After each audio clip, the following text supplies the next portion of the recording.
Olá, povo de Deus! Estamos iniciando a nossa live das 20 horas em ponto. Fernanda, seja bem-vinda. Nós estamos iniciando a nossa live das 20 horas em ponto. Nós estamos estudando o livro do Apocalipse. Nós estamos no módulo de número 8 e na parte de número 3. Ou a parte de número 3. Nós temos falado sobre as nações. No primeiro módulo, falamos das nações constituídas antes do dilúvio. Eduardo, seja bem-vindo. E como elas foram as nações antes do dilúvio, ou a civilização antes do dilúvio, ela cresceu fora da presença de Deus.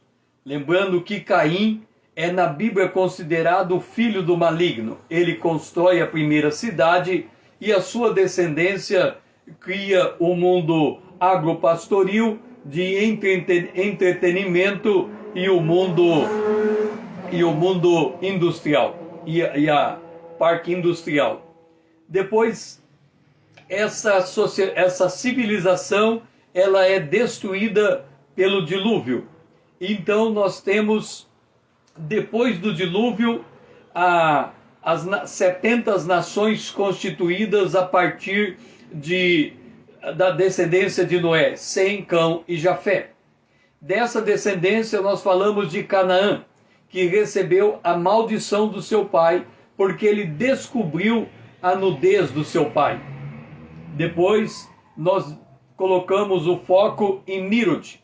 Nirod, ele tentou criar um império mundial em torno de si. A Torre de Babel tinha esse propósito.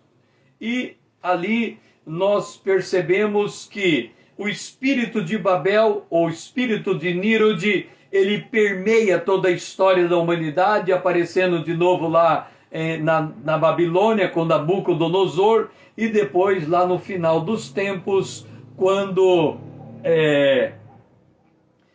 o próprio anticristo, a própria besta se manifestar e ela receber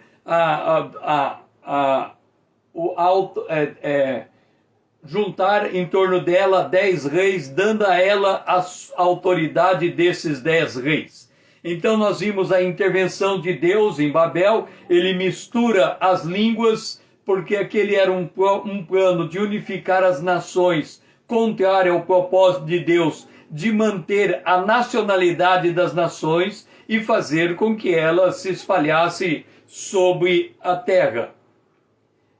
Agora nós vamos para outro movimento da revelação. Nós vamos ver o Egito, o primeiro grande império registrado nas Escrituras.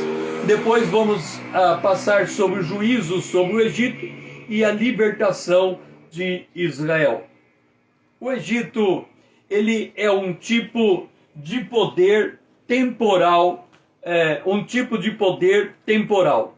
Vamos ver em Gênesis, no capítulo 41, o versículo 39 e 40. 39 e 40.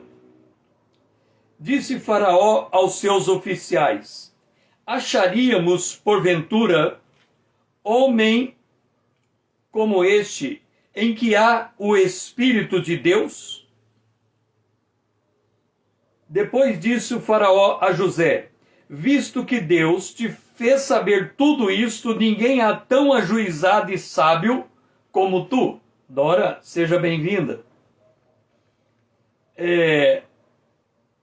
Administrarás a minha casa e a tua palavra obedecerá todo o meu povo. Somente no trono eu serei maior do que você. Então aqui está o Egito acolhendo José, que era judeu, e transformando José no primeiro ministro do Egito. Ele só não tinha mais poder que o próprio Faraó. Bom, ali José administra 7 anos de fartura, 7 anos de seca. Ele acolhe a partir do 2º ano a sua família que vem morar no Egito.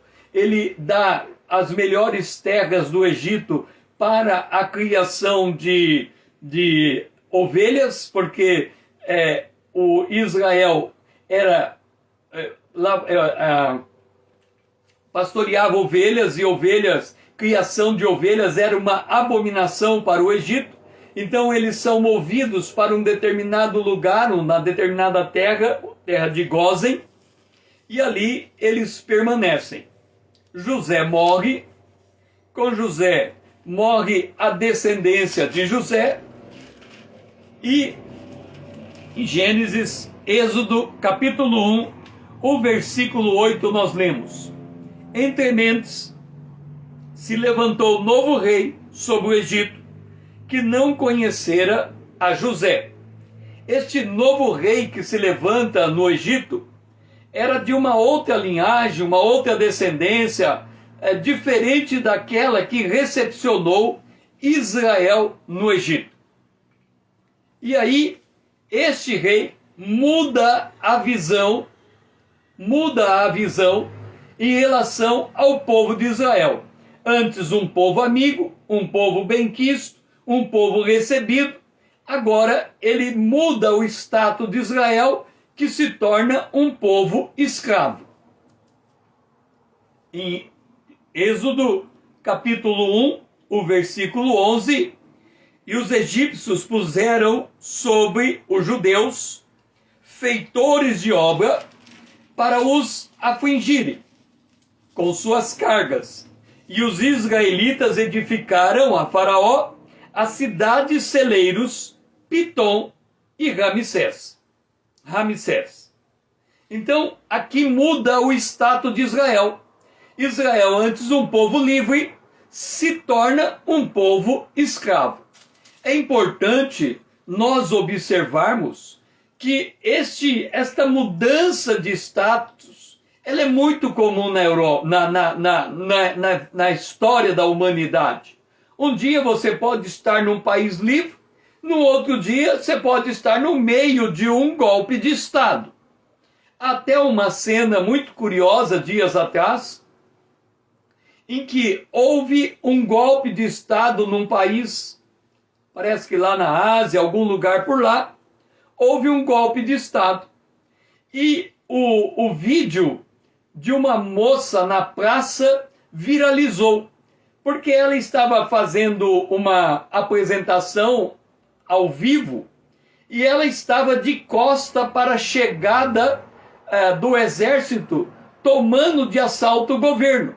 Só que ela não estava sabendo daquilo. E ela foi fazendo a sua live.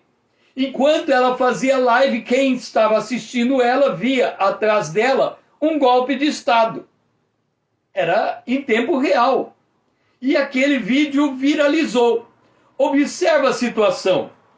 Essa mulher, ela chega numa praça para fazer uma live num país que tem um modo de governo, e se ela virasse os olhos para trás, ela descobriria que naquele exato instante o modo de governo mudou. Então, aquilo aconteceu com Israel no Egito. Num dado momento, mudou o status de Israel no Egito.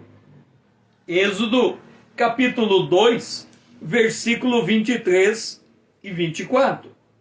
Decorrido muitos dias, morreu o rei do Egito. Os filhos de Israel gemiam sob a servidão e por causa dela clamaram, e o seu clamor subiu a Deus.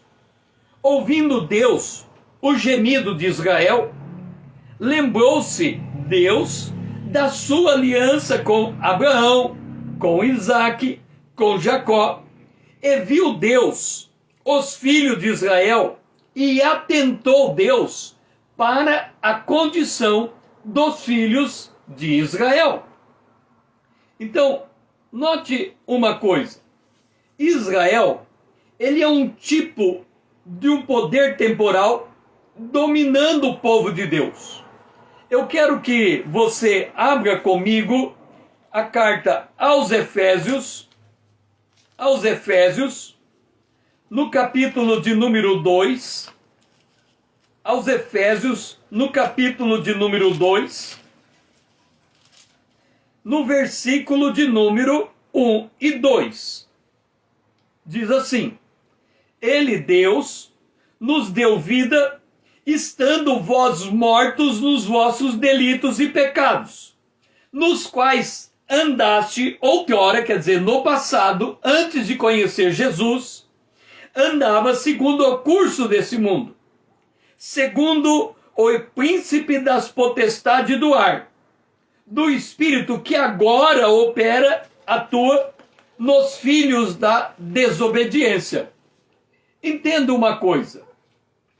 Quando nós olhamos um poder temporal, aqui nós estamos vendo o Egito, um governo temporal, nós temos que entender que por trás desse governo temporal há o Deus desse século. Nós já vimos no módulo acerca de Satanás, o Deus desse século. O que a gente observa? Por trás dos bastidores da história, do homem natural. O que é o homem natural? O homem nascido de mulher. Ele é influenciado por seres invisíveis. Aqui fala o curso do mundo. Aí você faz a pergunta: César, o que é o curso do mundo? Como é que nós entendemos o curso do mundo? Entenda. Para onde que caminha a humanidade sem Cristo? É simples. O salário do pecado é a morte. Então, o curso do mundo é aquele que imbica para a morte natural. Aí você vem e me diz assim: mas César, todo homem, ele nasce, ele cresce, ele desenvolve, amadurece, e ele envelhece e ele morre. Esse é o curso natural de toda a humanidade. É verdade. Mas a linhagem de Adão, que vai para Sete, que vai para Enos, que vai para Enoque, que vai para Noé, que vai para Abraão, esperava uma cidade vinda do céu. Os homens de Deus do Antigo Testamento entendiam que eles precisavam ser resgatados. Mas o que nós encontramos aqui? Israel vai para o Egito. E eles eram povos livres. Se você olhar hoje, você vai dizer: eu moro em uma nação livre. Eu tenho direito de ir e de vir. Eu tenho direito de expressar a minha opinião. E eu tenho direito de escolher a minha religião. Livre. Só que Israel, que era esse povo livre dentro do Egito, que não era sua terra, num dado momento o disco virou. E ele percebeu que ele não era mais livre, que ele agora era prisioneiro de um poder opressor, chamado Faraó do Egito. Agora note, quando a gente nasce de mulher, nasce de nossa mãe, e vamos vivendo na terra, e passamos a primeira infância de 0 a 5 anos, nós achamos que somos livres. Mas quando o pecado começa a ganhar curso em nossa vida, a gente percebe que é prisioneiro do pecado. Vamos pegar um caso de vício provocado por uma substância. Nós temos o vício provocado pelo álcool, nós temos o vício provocado pelo cigarro, nós temos o vício provocado pela droga. Ok, uma pessoa que ela está passando pela sua adolescência, está passando pela sua juventude, quando ela conhece qualquer um desses tipos, seja o álcool, o cigarro e a droga, ela pode ficar viciada. E num dado momento, ela se descobre dependente. Quando ela se percebe dependente, ela percebe que para sair das drogas, ela precisa de ajuda de alguém. E aí ela é encaminhada a um centro de recuperação de drogado, porque ela descobriu que era presa das drogas. O pecado funciona da mesma coisa, da mesma maneira. Jesus disse que quem conhece a verdade é liberto pela verdade. Quem conhece o Filho é verdadeiramente liberto pelo Filho. Mas quem está debaixo do pecado é escravo do pecado.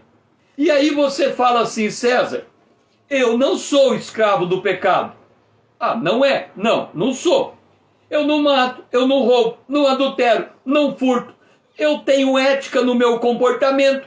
Eu não sou escravo do pecado. Mas a Bíblia diz, o salário do pecado é a morte. Aí eu venho e pergunto, você algum dia vai morrer fisicamente? Sim, vou. Então você vai colher o fruto do salário do pecado, que é a morte. Começa pela morte física, depois da morte física você é ressuscitado, é julgado, sentenciado e experimenta a segunda morte se não conhecer Jesus. Ok. Israel estava no Egito crendo que era uma nação livre, até a coisa mudar. E quando a coisa muda, Israel se descobre prisioneiro e escravo de um rei deposta, de um rei tirânico, o que é que Israel faz? Ele se lembra da fé dos seus pais, Abraão, Isaque e Jacó. Ele se lembra que ele tem uma terra prometida, que é Canaã, não é o Egito. E aí ele clama a Deus por libertação para aquela terra. E aí ele se lembra da promessa de Deus, Abraão, Isaque e Jacó. E aí há uma mudança no quadro. Nós também vivemos na terra, usufruímos do que a terra nos dá, seja pelos cuidados da vida, significa viver para sobreviver, viver para pagar as contas, viver para ter uma aposentadoria no futuro, seja pela fascinação da riqueza, viver como empreendedor, viver criando empresas, gerando emprego, aumentando a renda. De um lado ou do outro, a gente pensa que é livre. Mas quando a gente se depara com um momento como estamos vivendo, em que a pandemia muda todas as coisas, em que o comércio é fechado, em que o indivíduo fica desempregado, em que a fome chega na geladeira, em que você olha para frente e não vê esperança, e você vê a morte tomando conta daqueles que estão do seu lado, e você percebe que você também pode morrer muito antes do que você pensa, você clama a Deus. E aí você se lembra de Jesus morto na cruz. E aí você descobre que ele morreu pelos teus pecados para te dar vida eterna. E aí você muda a tua lógica de vida. E foi o que aconteceu com Israel. Quando a opressão chegou, eles mudaram a lógica de vida. Agora o importante não era transformar o Egito num lugar habitável. O importante não era construir cidades no Egito. O importante era sair do Egito para ir para a sua terra. E como Deus tira Israel do Egito? Entenda, quando nós estamos ou nos percebemos dominados pelo pecado, não há nada que a gente possa fazer para nos livrar do pecado. Alguém, por força de vontade, pode dizer, a partir de hoje eu não fumo mais, a partir de hoje eu não bebo mais, a partir de hoje eu não uso mais droga. Ok. E aí muita gente consegue instantaneamente, por força de vontade, não usar mais droga, não usar mais cigarro, não usar mais o álcool. Só que se ele levar a vida dele adiante desta maneira, o que vai acontecer ao final? Ele vai morrer. Depois da morte vem o juízo. Depois do juízo vem a sentença. Depois da sentença vem o lago de fogo, a segunda morte. Então, mesmo que ele tenha conseguido estabelecer uma liberdade do seu corpo sobre um tipo de droga, ele não resolveu o problema da sua alma. E aí vem Deus e diz, Jesus e diz, o que importa o homem ganhar o mundo inteiro, se depois disso vem a morte, ou se ele perde a sua alma. Então Israel, ele precisou ser liberto, e ele precisava de um libertador. Porque o tipo de libertação que nós precisamos, a libertação de nossa alma, o Salmo diz, a nossa alma é caríssima, ninguém pode pagar o preço por ela. Ninguém pode salvar a si mesmo, muito menos o outro. Nós precisamos de um Salvador qualificado nos termos de Deus. E Deus envia a Israel um Salvador, na figura de Moisés. Moisés vai instruir Israel nos caminhos de Deus. E a partir dali, Moisés diz, 10 pragas serão derramadas sobre o Egito. E o Egito vai ter que ceder. O Egito vai ter que permitir o povo de Deus sair. Entenda, no Apocalipse capítulo 12, quando nós falamos nos módulos anteriores, a figura da mulher vestida de sol, e falamos do dragão na presença diante da mulher, ali está dizendo que o dragão, ele está preparado para impedir que o filho varão seja arrebatado. É como se ele dissesse assim, lembra que quando nós falamos da posição de Satanás nos lugares celestiais, nós colocamos que nós temos o universo, as estrelas, o Sol é uma estrela de quinta grandeza, nós temos o planeta Terra, que está na estrela de quinta grandeza, nós temos aqui o universo, e nós temos aqui Satanás colocando nos lugares celestiais 2/3 dos anjos, e na terra colocando 1/3 dos anjos. E por que ele mantém 2/3 dos anjos nos lugares celestiais? Para o Apocalipse capítulo 12 diz, ele está ali para impedir o arrebatamento do filho varão. Entenda, ele está ali para impedir o arrebatamento do filho varão. Por que Faraó colocou Israel sob escravidão? Para impedir Israel sair do país, impedir Israel ir para Canaã. Como é que Deus faz para libertar Israel? Ele envia para Israel, para o Egito, 10 pragas. E foi em razão da obstinação de Satanás em não permitir o povo de Deus sair, porque Deus diz, vai lá Faraó, diz a Faraó, liberta o meu povo vai até o deserto, vai me adorar, diga isso a Faraó. Faraó disse, de jeito nenhum, esse povo aqui é escravo. Deixe-me dizer uma coisa para você. Digamos que você tem uma família, pai, mãe, irmã, irmão, Renata, pai, mãe, irmã, irmão, Renata, seja bem-vinda também. Ok, você tem uma família, 5 pessoas, pai, mãe, irmão, irmã e você, 5 pessoas. Essas 5 pessoas, por ser uma família, convivem muito bem. Mas um dia, você aceita Jesus. Quando você aceita Jesus, essa convivência deixa de ser bem. Por quê? Porque lá em Efésios capítulo 2 diz que o homem natural anda segundo o curso do mundo, segundo o príncipe da potestade do ar, segundo o espírito da desobediência. E esse ficou livre. Ora, a partir daqui, nós temos alguém no reino de Deus e os restantes no império das trevas. O que acontece? Aonde havia paz, entra a guerra, entre os familiares.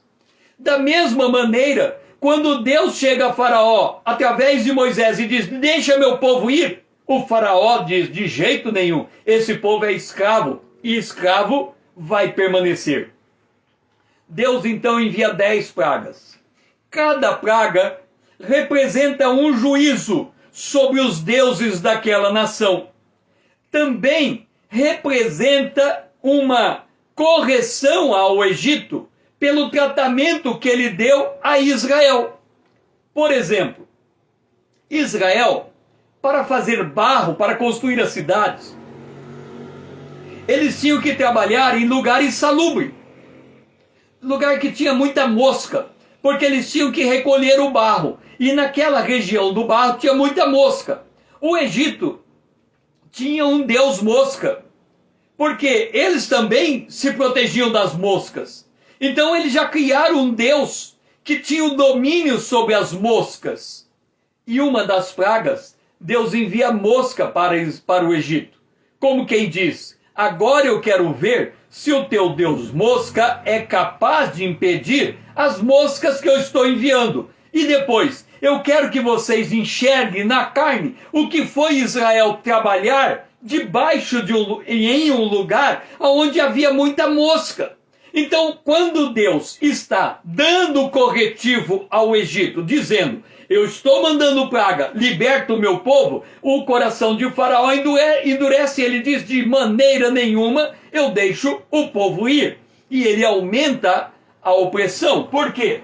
Ele tem 2/3 dos anjos nos lugares celestiais e ele tem 1/3 dos anjos dentro do planeta Terra para impedir que o povo de Deus ganhe liberdade. Foi no Egito, vai ser no arrebatamento. Naquela época, na época em que Israel estava no Egito, o sistema político, social e econômico do Egito, ele operava em oposição a Deus. Tanto é verdade que quando Israel disse assim, eu quero cultuar a Deus, o que foi que fez o rei do Egito? Esse povo tem tempo ocioso, porque eles querem ir adorar a Deus. Então tem tempo de sobra. Aumenta a carga de trabalho sobre este povo. Você observa a sagacidade de Satanás para impedir o homem de cultuar a Deus. Vamos pegar o que está acontecendo hoje. Está acontecendo algo que está tirando o emprego das pessoas. Os empresários estão sem produzir. E isso vai fazer com que a fome chegue na casa. E se a fome chega na casa, a pessoa vai fazer o quê? Ela pode fazer como fez Esaú com Jacó. Jacó tinha um prato de comida. E o que Jacó fez? Jacó disse para Esaú, Esaú, se você quer matar a sua fome, negue a sua progenitura, que está aqui o prato de comida quentinho, gostoso, saboroso. Vamos comer esse prato. Olha só que delícia. Da mesma maneira, à medida que você fica sem emprego, à medida que você fica sem renda, o governo vem e diz, aqui tem uma cesta básica. Você pode ficar com essa cesta básica, ela vai te alimentar. Agora, já que eu estou dando comida para você, esquece esse negócio de Deus. Deixa para lá esse negócio de religião. Isso não resolve nada. E aí o homem, percebendo a situação em que ele se encontra e percebendo a sua necessidade imediata de alimento, ele esquece as coisas de Deus e se volta inteiramente para a sua vida. Por quê? Porque ele é sobrecarregado com os cuidados dessa vida ou com a fascinação da riqueza. Então, o Egito é uma representação de como Deus vai tratar o mundo para libertar o seu povo. Observa, nós estamos em uma pandemia. O que a pandemia nos obriga? A ficar dentro de casa. Quando veio a 10ª praga sobre o Egito, o que a praga obrigou Israel a fazer? Ficar dentro de casa. A casa era o lugar de proteção. A casa era o lugar onde o banquete estava sendo servido com o cordeiro que tinha entregue o seu sangue para colocar nos umbrais da casa. A proteção do povo de Deus estava em ver o mal e se esconder do mal. O ímpio, ele não tem alternativa. Ou ele luta, ou ele luta. Ou ele vai à luta, ou ele vai à luta. Agora, observa. Deus diz a Israel, se recolhe para dentro de casa, coma do cordeiro, preparado e vestido para partir no dia seguinte. Qual é para nós a lição aqui? É que se o mundo está nos obrigando a permanecer dentro de casa, o que é que nós temos que fazer dentro de casa? Jesus entregou a receita. Ele diz, entra no teu quarto, fecha a tua porta, ore no secreto, que o Pai lá do céu vai ver. Ou seja, se nós não podemos ir lá fora, porque o perigo está lá fora, nós podemos voltar para dentro de casa, para dentro da presença de Deus, e buscar entender o que Deus quer para essa hora. Por quê? Entenda uma coisa. Jesus disse, quando estas coisas começarem a acontecer, ou seja, quando começarem a aparecer sinais que evidenciam que Jesus está voltando, qual é a nossa responsabilidade? Vigiar e orar. Por que nós temos que vigiar e orar? Ele diz, vigia e ora, porque a redenção está próxima. O que é que Deus está dizendo?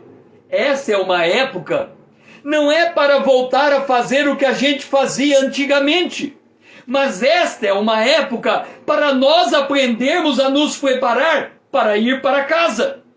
É uma época para nós gastarmos tempo estudando a palavra profética. Essa é uma hora para nós buscarmos as Escrituras um melhor entendimento de como termos comunhão com Deus.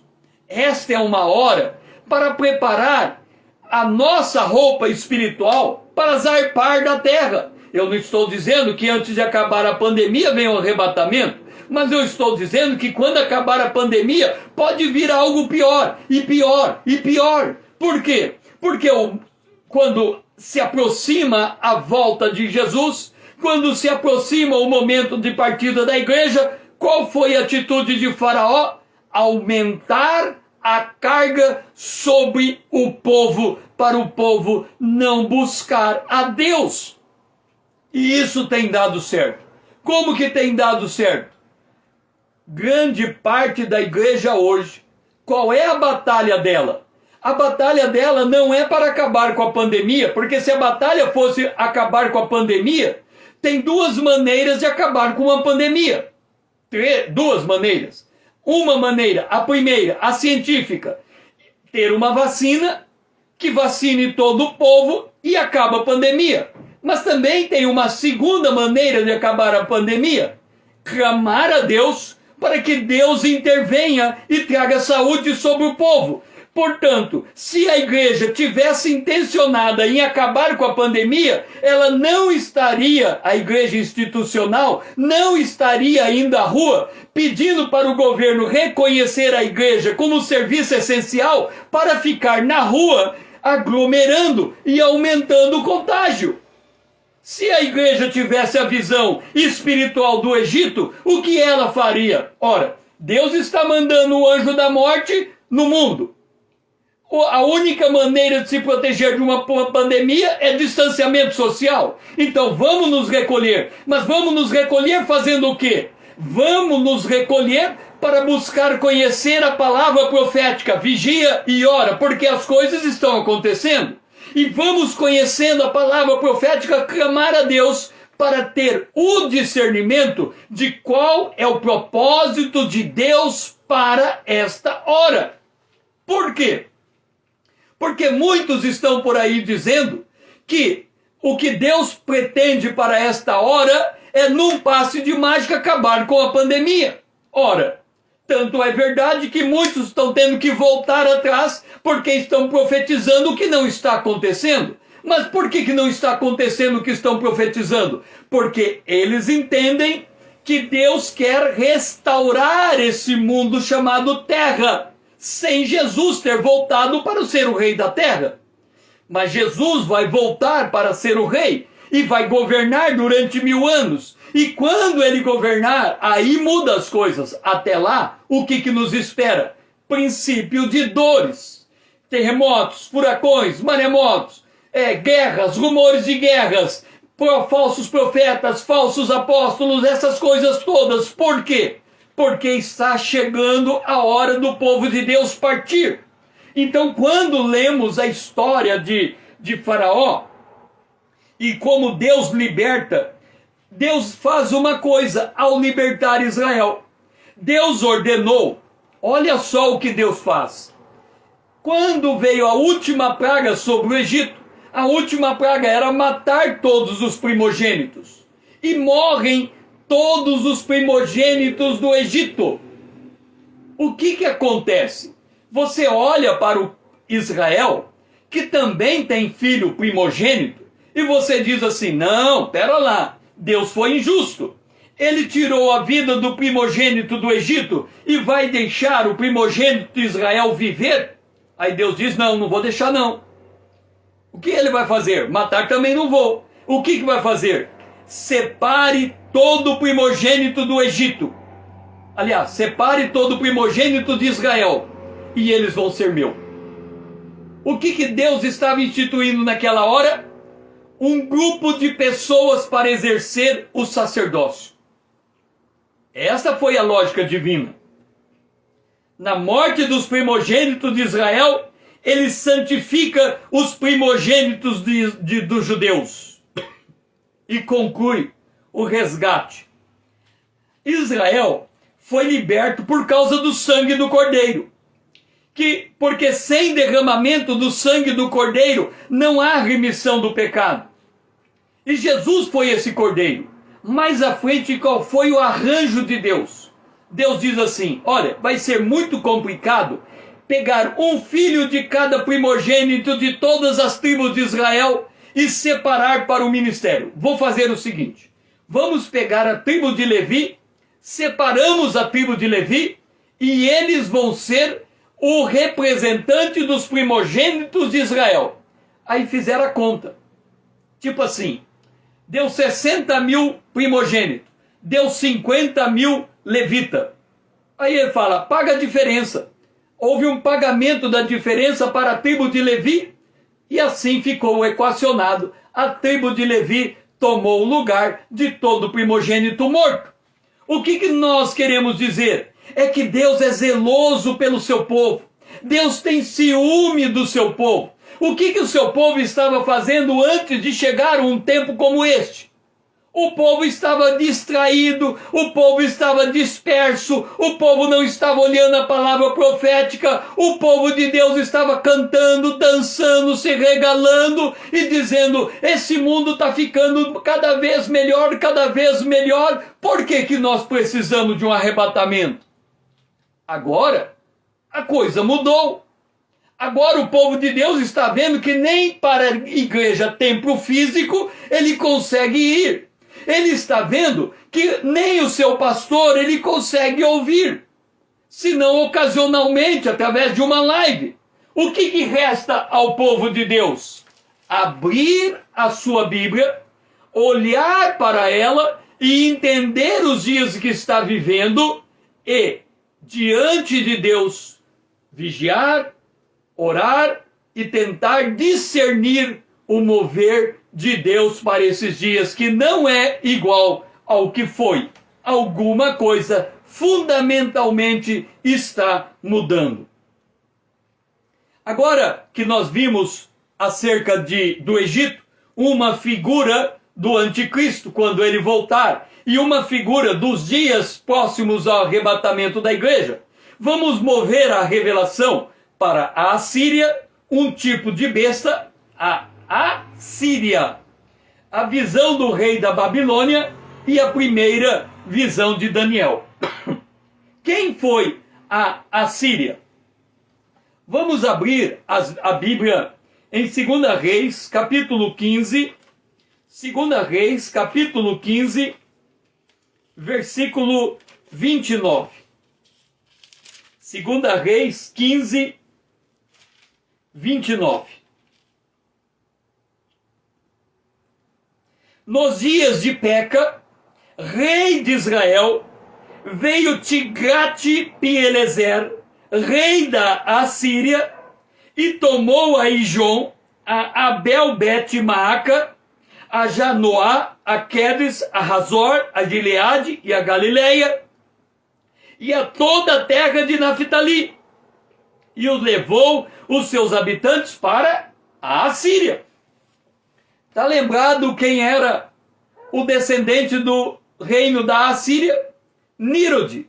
Nírode construiu Nínive. Nínive era a capital da Síria. Nínive era aquela cidade que Jonas orou por não queria evangelizar.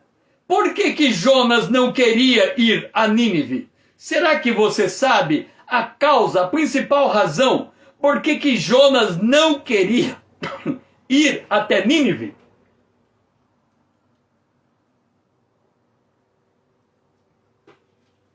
Olha só. Vamos pegar 2 Reis, capítulo 17, o versículo 6. No ano de Oséias, o rei da Assíria, tomou Samaria e transportou a Israel para a Assíria e os fez habitar em Ralá, junto a Bor e ao rio Gozá e na cidade dos Medos.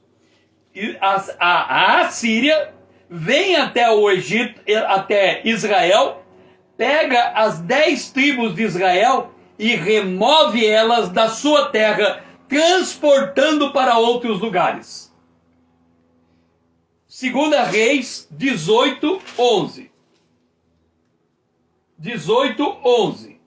O rei da Assíria transportou Israel para a Assíria e os fez habitar em Ralá, junto a Rabor e ao rio Gozã e na cidade dos Medos.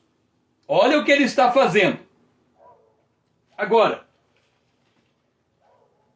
deixe-me explicar por que Jonas não queria evangelizar a Assíria. Olha o que nós estamos dizendo. Nós vimos que havia um império chamado Egito. O povo de Deus foi feito prisioneiro do Egito. O que é que Deus faz? Deus manda praga, destrói a nação do Egito e liberta o povo. Agora temos a Assíria.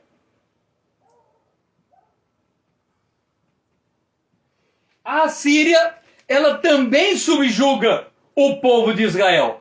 Agora vamos entender, vamos fazer a ligação das coisas. É muito importante nós entendermos as coisas ligadas. Olha só, você está lembrado que depois do dilúvio, Deus fala do sangue. E Deus fala do governo.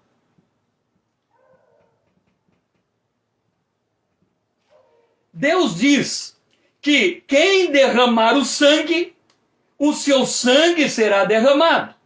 Portanto, para que a ordem de Deus fosse cumprida, era preciso constituir um corpo com o juiz, o advogado de defesa, o promotor, colocar aquela vida em juízo e declarar uma sentença de morte e levar aquele homicida a uma condenação de morte.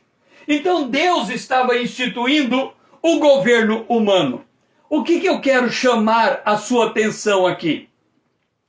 É a seguinte: hoje Deus fala usando o homem para falar com o homem.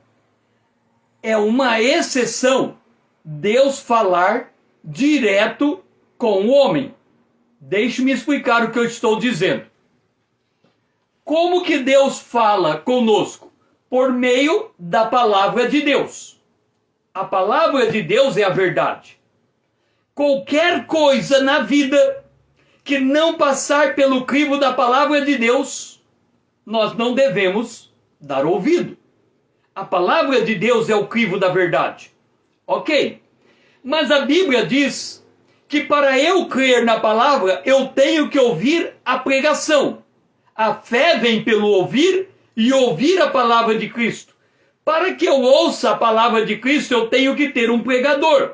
Então Deus fala com o pregador, usando a Bíblia para tocar o meu coração. Essa é a maneira de Deus agir.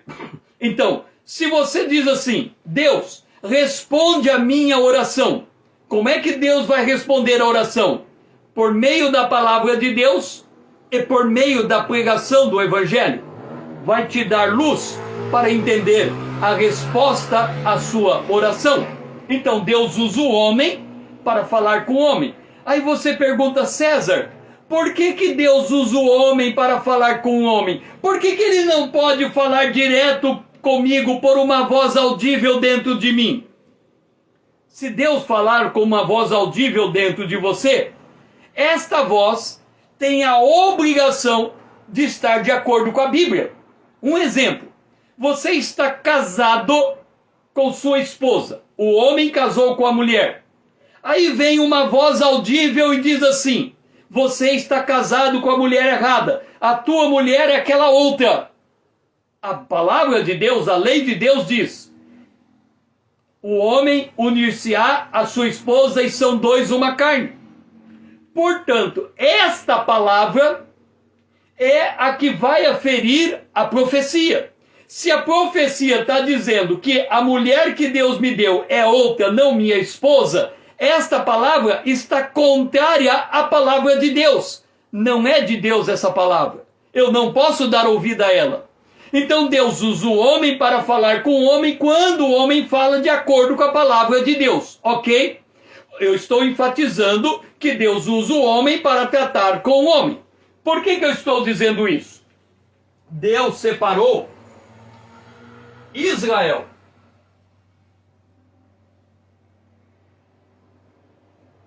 O que é que Deus fez com Israel? Ele libertou Israel. E ele libertou Israel para Israel ir para a sua terra, Canaã. Nós já mostramos por que Deus mandou Israel para Canaã. Porque depois de 400 anos, a iniquidade de Canaã chegou ao limite. E Deus disse, vai para Canaã e tem 7 povos lá. Eu quero que você destrua os 7 povos de Canaã. Israel não cumpriu 100% da ordem. Mas vamos que ele tivesse cumprido 100% da ordem. Aquele povo saiu fora, Israel agora é dono de Canaã. Aí Deus disse assim, Israel, você fica com Canaã desde que você me adore. Porque se você chamar outro Deus para você, eu vou te castigar. O que Israel fez? Israel viveu um momento, ele teve Saul como rei, Davi como rei, Salomão como rei. Saul ficou 40 anos reinando. Davi ficou 40 anos reinando. Salomão ficou 40 anos reinando. 120 anos. Quando o filho de Salomão, passou a reinar, a carga de imposto era tão alta, mas tão alta, que Israel se dividiu. Ficou Judá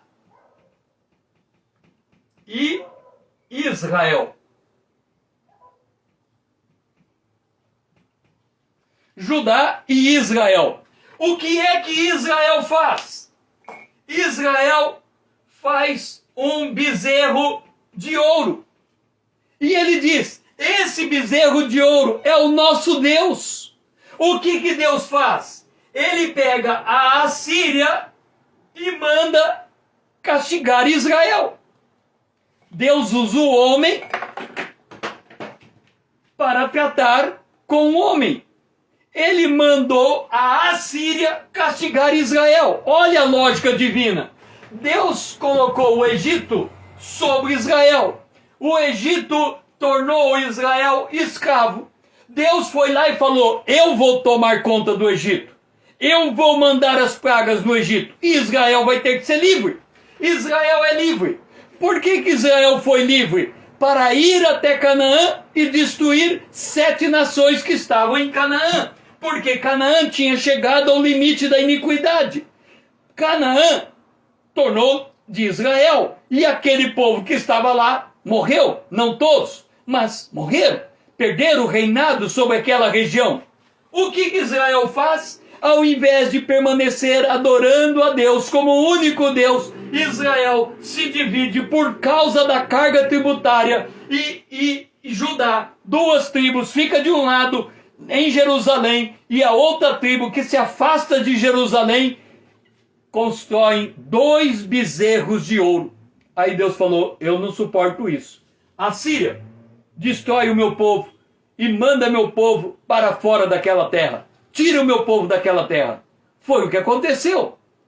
Só que a Assíria é conhecida como o mais impiedoso império do mundo antigo. Dizem as histórias que quando eles pegavam um prisioneiro, colocava o prisioneiro deitado na areia do deserto e esfolava o prisioneiro vivo, arrancava a sua pele para ele morrer pelo calor do sol. Eles cometiam atrocidade. Eles provavelmente entravam numa região e violentavam as mulheres, matavam os velhos, matavam as crianças. Eles não tinham nenhum respeito pela vida humana. E foi nesse cenário que Deus chama Jonas e diz assim: Jonas, vai até Nínive, prega para a cidade de Nínive para que ela se arrependa dos seus pecados. Jonas conhece Deus.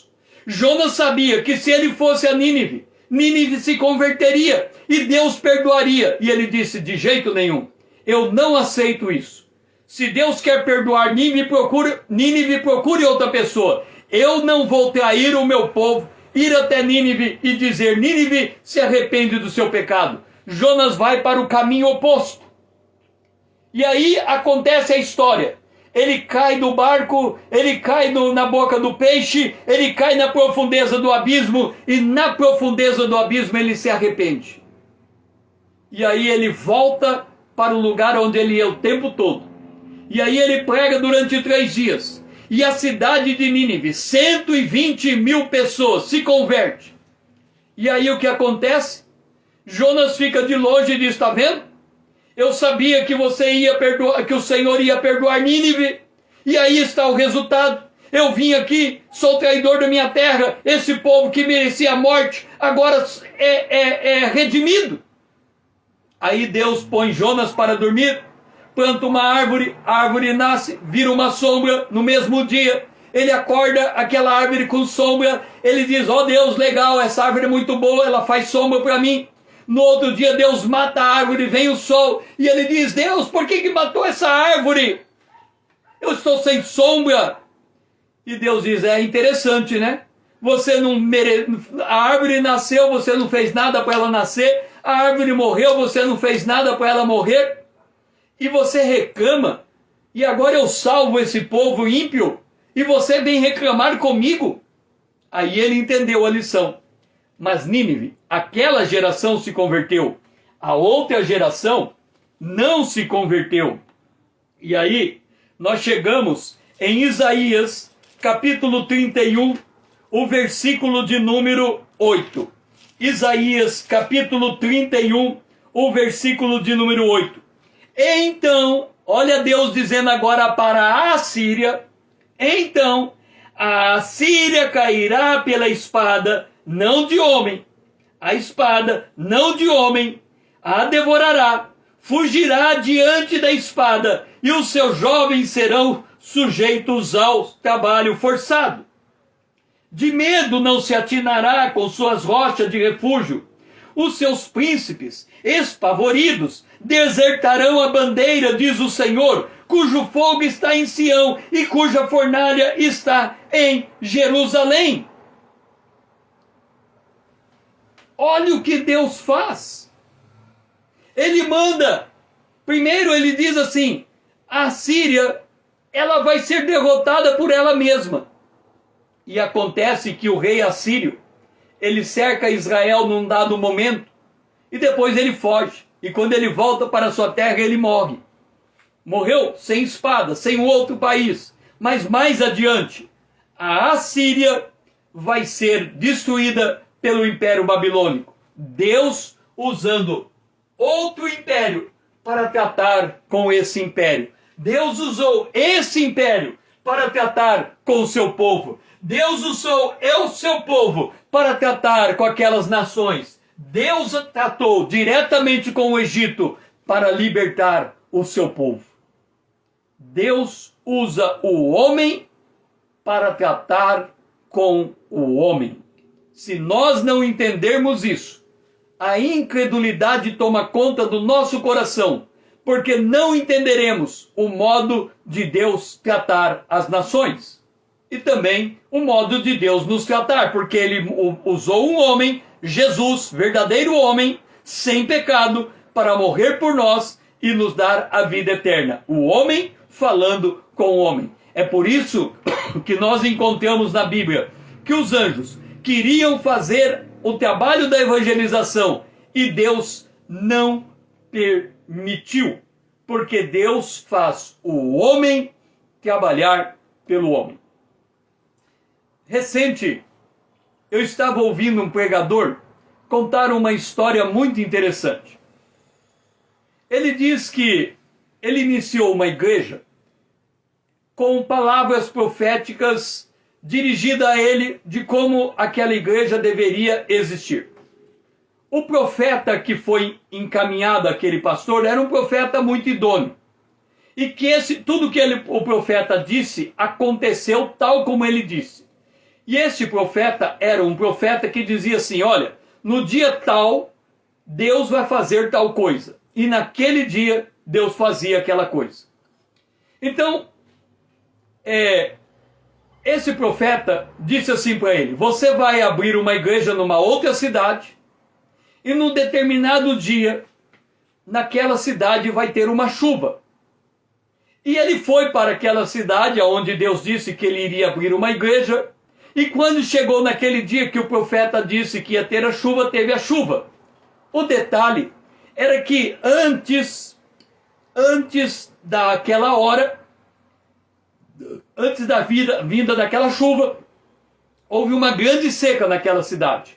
Então aquela chuva, ela foi um sinal interessante para aquele pastor, porque aconteceu depois de uma grande seca, a primeira chuva, exatamente no dia que o profeta havia dito. Aí passou um tempo, ele estava tendo dúvida do seu ministério, e ele vai lá conversar com o profeta. Deus dá um sonho a ele, e no sonho Deus diz a ele para ler Daniel capítulo 9. Quando ele vai falar com o profeta, sem ele ter dito nada, disse, você teve um sonho, Daniel capítulo 9, e hoje Deus vai tirar a sua dúvida. Como? Ele perguntou. E o profeta disse, no dia tal, marcou a data, Deus vai falar com você de tal maneira que você não vai ter mais nenhuma dúvida do seu ministério. Chegou aquele dia, aquele pastor foi para o culto. Primeiro culto do dia, culto de oração, culto disso, momento daquilo, participando da comunidade, e Deus não falou nada, e ele sabia que era aquele dia. E o tempo foi passando. Quando chegou 23 horas da noite, ele estava recolhido no seu lugar de oração, querendo que Deus falasse com ele, e o tempo, faltava 1 hora para terminar o dia, era o dia do profeta que tinha marcado, e nada de Deus falar. Ele resolve abrir o e-mail dele. E no e-mail dele tinha um e-book de um pastor batista. E ele abre aquele e-book, e o e-book tinha um nome esquisito. Ele nunca tinha visto aquele nome. Ele resolve ler. E quando ele lê aquele e-book, a palavra do pastor Batista escrito ali tocou o coração dele e ele não teve mais dúvida do seu ministério. Antes ele havia dito ao profeta: será que o céu vai subir? Eu vou subir para o céu ou o céu vai descer para mim? E o profeta havia dito: não importa, Deus vai falar com você e tirar a dúvida. Como é que Deus tirou a dúvida daquele homem? Mediante um outro homem de Deus, que através de um e-book falou o coração dele e a dúvida acabou. Deus usa o homem para falar com o homem, Deus usa o homem para tratar com o homem, para que o homem não fique soberbo diante de Deus. Quando nós colocamos que a única forma de Deus falar conosco é algo sobrenatural, não é pela palavra de Deus e nem é confirmado pela boca de um outro homem, o orgulho pode nos derrubar da nossa fé. Então aqui está a história do Império Egito e do Império Assírio, e amanhã, às 20 horas em ponto, nós vamos continuar com o Império Assírio, mais uma parte importante a ser vista, que a Síria é um tipo da besta. Foi muito bom ter você aqui comigo, Eduardo, Renata, Dora, que amanhã nós possamos nos encontrar nesse mesmo horário. E se você não faz parte dos meus seguidores aqui no Instagram, vamos tornar essa conta significativa, venha me seguir e marque o aviãozinho, todos os seus amigos, encaminhe esse vídeo, nos ajude a despertar o povo de Deus nessa última hora, para sermos firmados na palavra de Deus e não sermos enganados por falsos profetas, ou não sermos enganados por uma outra maneira de Deus fazer, que não aquilo que Ele tem feito em todo o tempo nas Escrituras. Que você tenha um restante de dia abençoado na presença de Deus e que o Senhor seja louvado.